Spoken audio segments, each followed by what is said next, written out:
Depending on what's going on in our society at any given moment, it also gives us a script in our brain of who we are and what our future can look like.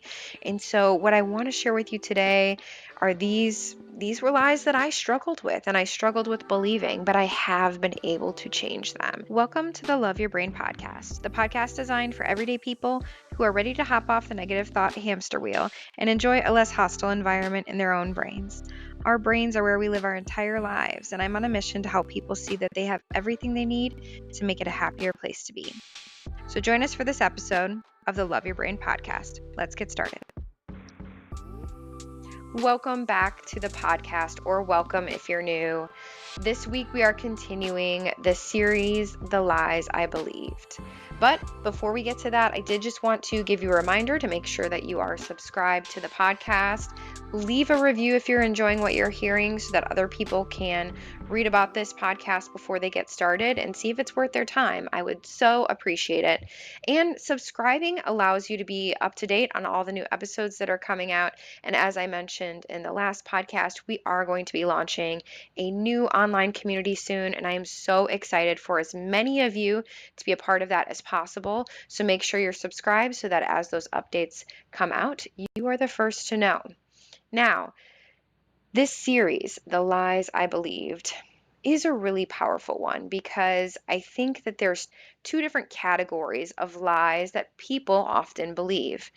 First category being identity lies. These are lies that maybe you grew up believing, or maybe even as adults you've heard told about you, that you are X, Y, and Z. They're defining you a specific way that maybe doesn't align with how you feel or doesn't feel authentic to you or your lived experience. And those lies can be very powerful because, again, they are tied to our identity, which is a huge part of what defines how we live life, how fulfilled we feel in life, the decisions we make about our future, and all of that. So that is category one. Category two are fortune telling lies. And I call them fortune telling because they are lies that we believe when someone comes across our life and they think that they can tell us how things are going to work out for us. And these are really interesting because sometimes they are tied to our identity, sometimes they're not. These two are very commingled, but I think a lot of times as we're younger, you hear a lot of narrative around when you grow up, X, Y, and Z will happen for you, or because you are X, Y, and Z, such and such is going to happen for you. See how these are interrelated. But really being able to look at both of those, both the identity lies and the fortune telling lies, I think are extremely valuable for when we are sitting down and looking at how our own brains are operating, because it really impacts our day-to-day life, our quality of life, both in how we define ourselves, how we see ourselves, and what we think our future is going to be. And if we're not careful and we continue to just absorb these things are coming out from outside sources, we may end up either identifying a way that doesn't feel in alignment with us, or we might identify with a future plan that doesn't align with us. And both scenarios usually don't end up well. They end up in a situation where maybe you feel off kilter, like you're not living a life that's authentic to you. And that's where we find fulfillment, when we can find the path for us and to feel like we're living in an identity of who we are that feels truly authentic to who we are. So that's what we are going to be breaking down in these next couple weeks. And for today, I do want to share with you a few of the lies that I believed related to identity. And you'll see as I tell you a little bit more about this, how it can really overflow into also believing a fortune telling lie. But to begin with, I want to tell you probably the biggest one for me growing up that I was told, and that was that I am too sensitive. I was always told that I was too sensitive. And maybe it was because I was a more emotional kid, or I couldn't seem to handle the same impact of life experiences that others could without having a reaction. I didn't have as hard of a shell as maybe the average person. Now, I remember so clearly being a kid and maybe having a meltdown and someone consoling me saying, "Oh, it's just because you're too sensitive." as if I wasn't supposed to have an emotional reaction in that circumstance. Or people would say, well, you're just too sensitive to do that. That's not something you'll be able to do because you are too sensitive. Now, see how we have both of these categories of lies taking place that are impacting each other, both a defining lie and a fortune telling lie. So, more on that here shortly. So, I grew up believing that I am too sensitive for my own good, too sensitive for the world, too sensitive in all of the ways. And this really impacted how I saw myself growing up and what I believed I could accomplish and what I believed about what my experience should be like on this planet. And the interesting thing was, as I did all of this work, learning about brains, helping other people with their brains, I came to realize that every attribute we have has positives and negatives. And often we get on this thought process where all we can see is the negative of an attribute we have, and we completely skip over the positives. And when it comes down to it, there are positives to being sensitive. There are lots of positives I've found. One of the positives I found is that as a sensitive person that feels emotions very quickly in life experiences, is that has helped me immensely as both a social worker and a life coach in working with others. I found that I can sense when other people are experiencing difficulty, sometimes before they even realize it. And that has been incredibly helpful in the work that I do. It also is helpful to the world in general to have sensitive people because, again, we can sense things usually sooner than others. I've even found this to be true with my physical health. You often will hear about people who have a high pain tolerance, and sometimes they won't even realize that they're sick until things are really, really bad because they have such a high pain tolerance. Now, as someone who's sensitive, I actually have found the opposite to be true. I have found that sometimes I can find out that I'm sick way sooner than maybe even a test would pick up because I'm very sensitive to my own body and what it's experiencing. And that's a huge benefit. I believe there's been a lot of circumstances I've been able to avoid getting really sick and been able to be very proactive in addressing health issues because my body actually tells me sooner, hey, something's wrong, something's not right. How cool is that? So, believing this narrative that I am too sensitive didn't really serve me and it didn't align with me. Now I actually believe that I am perfectly sensitive for who I am and for the world. I believe that I am fully who I am when I'm being sensitive. That's an attribute I enjoy. Does it have downsides? Sure. But does it also have a lot of upsides? Oh my word, yes. And I'm so grateful for that attribute. I don't think that I'm too anything when it comes to being sensitive. I think I'm the perfect amount of sensitive for myself and the experience I was created to have on this world, and to be a part of this greater world and to have the impact that I was created to have on this world. I think I needed to be the exact level of sensitive that I am now. And that's all because I've changed how my brain has operated. I have allowed my brain to go through processes where it's been able to build new neural pathways, new thought processes about who I am as a person and how I identify. Now, for this next lie I'm going to share with you, it probably would help to have a little bit of context. Now, growing up, ballet was my life. I started dancing tap, ballet, jazz, tumbling, all of it when I was probably like 2 or 3. And it just became a passion for me. I was constantly dancing. I was constantly at the studio, taking multiple classes a week, doing all different kinds of dance. Eventually, I really leaned into the ballet, and I just was sure that this was going to be my life. My thought had always been I was going to be a professional ballerina, and that's what I was working towards.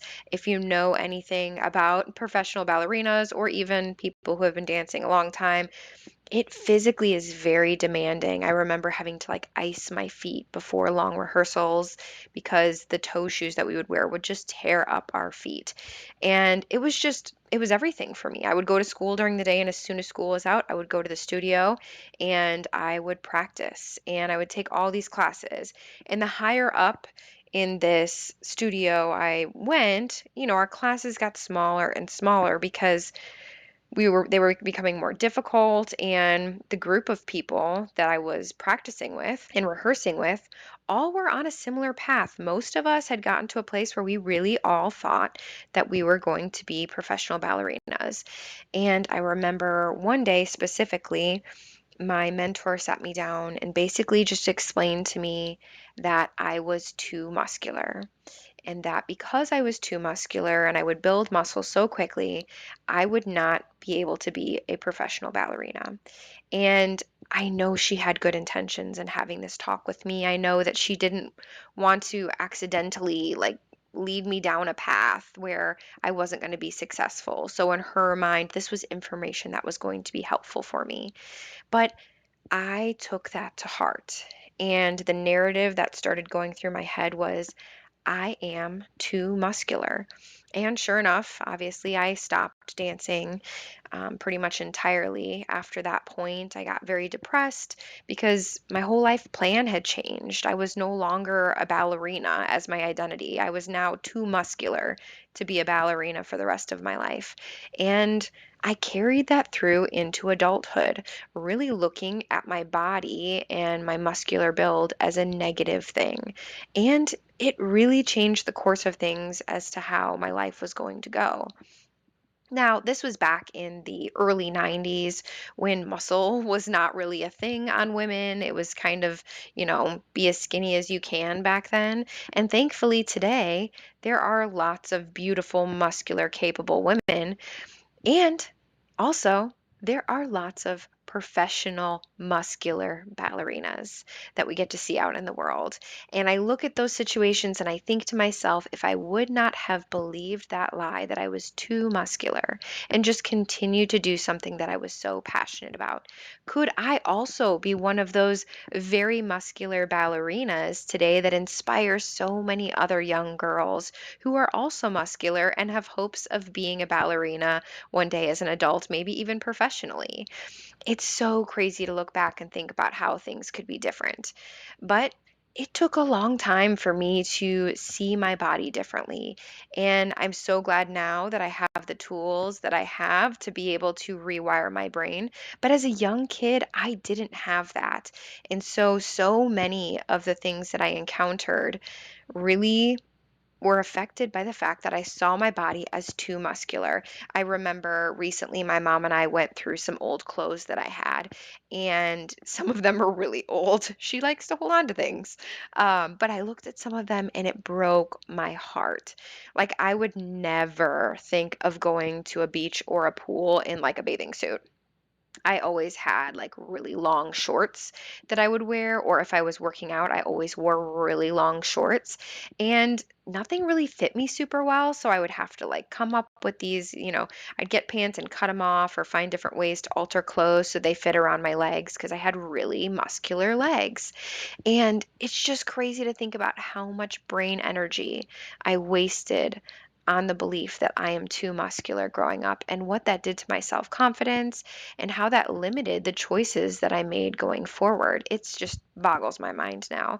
I'm so grateful that I have the tools now to, when I have thoughts like that are not helpful and not serving me, that I can help redirect them and build a new neural pathway and a new belief about myself. It's just a total game changer. But it still does break my heart when I look back and I think, wow, I just absorbed that belief because it was someone that I really respected that said, you are too muscular to have this future that you want.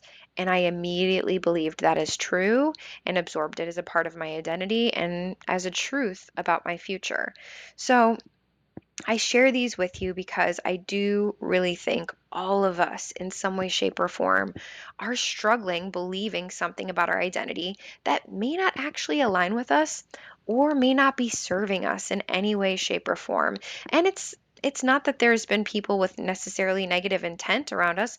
Like I said, this was someone who cared about me greatly and cared about my future, and she thought that that information she was giving me was going to help prevent me harm. So I don't in any way want to villainize maybe some of the people around us that have helped build this belief that may not align with who we are, that's just what happens. And also, that's what happens in our society. Depending on what's going on in our society at any given moment, it also gives us a script in our brain of who we are and what our future can look like. And so, what I want to share with you today are these were lies that I struggled with and I struggled with believing, but I have been able to change them. And I hope that that gives you hope, and I hope it gives you also the freedom to challenge maybe some of the lies that you've struggled with as well for a long time, because it doesn't have to be that way. Not only is every part of you special to who you are, and not only are there pros and cons to every attribute of who you are, which there are thousands and thousands, but all of that you can change. You can change how you see things. You can change what you believe. And how do we do that? Well, thankfully today there's lots of ways we can change this and we can build new neural pathways for ourselves.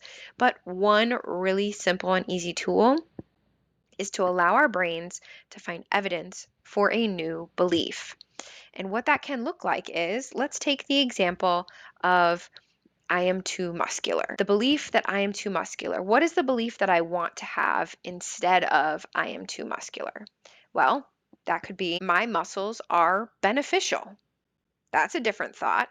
That gives me a different feeling in my body when I think my muscles are beneficial, right? So, how do I reinforce that belief? Because it's not something that feels like it aligns with me right in the second. Well, I find evidence. When have there been circumstances where having muscles and being muscular has been beneficial for me? Well, there have been plenty. Right now, I'm in a stage of life where I love weightlifting, and it is really easy for me to lift heavy weights because my muscles are beneficial, right? So that's one great example. There have probably been lots of circumstances where I've prevented getting hurt just because I have so much muscle on me. It's allowed me to stay firm and not fall over or not break a bone. I still, thank God, to this day, knock on wood, I've never broken a bone. There are so many things and experiences that I've been able to have in life because I am as muscular as I am, because I have so much muscle. One of the things I love today is just the fact that I have so much muscle on me. I love that it might inspire other young kids when they see me going about life doing fun things and they think, oh, she looks like me. She's got a lot of muscle. Look what she gets to do. Those are all things that make me feel very grateful for the muscles that I have and help me to reinforce the thought that my muscles are beneficial. Being muscular is beneficial. And that is so easy to do when you think about it. Take any attribute that you may have been told is bad about you, or a way that you identify because you were told as you were younger that's who you are, and turn it on its head. What are some pros to that? And what are the evidence of those pros that you can find in your life that you've seen over time? And if you want extra credit today, go out in life and create an experience for yourself that reinforces that belief. It can be completely life changing. So, I share these with you today because, again, I want you to feel inspired that you have the freedom to change the script of what you've believed. You can change how your brain operates. It's not as difficult as it seems. It's just that over time, we take on beliefs, unfortunately, from things around us, and we don't always question them because, again, our brain is like a machine. It's going for efficiency. It's just going to keep giving you the same thing over and over again until you do something different. And you can choose to do differently so that your brain operates differently, and just create a space in your own brain that you actually enjoy, that creates a lived experience that you actually enjoy. I am so excited to see where this goes for all of us, because I think once we can truly understand the freedom that we have and what we believe, it can be a game changer for really leaning into who we were created to be and the immense impact that we can have on the world when we're truly authentically ourselves. So, hopefully, you got something from today's podcast and are able to maybe challenge some of the beliefs that you've had, that you've believed for a long time. So, stick around, make sure you're subscribed. We're going to go deeper into this topic next week, and I hope that you will join me. I hope you all have a great week and just keep on challenging those thoughts if they're not serving you, because you are so worth seeing the beauty of all of your attributes that you have and the immense value that you bring into the world. Have a great week, guys. I hope you found something helpful here today on the Love Your Brain podcast. Maybe a laugh or a feeling of validation, or maybe just a few moments to have company while you do your laundry. Whatever you take from it, I hope you enjoyed your time and leave feeling empowered to be more you every day. Make sure you're subscribed so you don't miss out on the next episode, and leave a review. I'd love to hear what you think. Have a great one.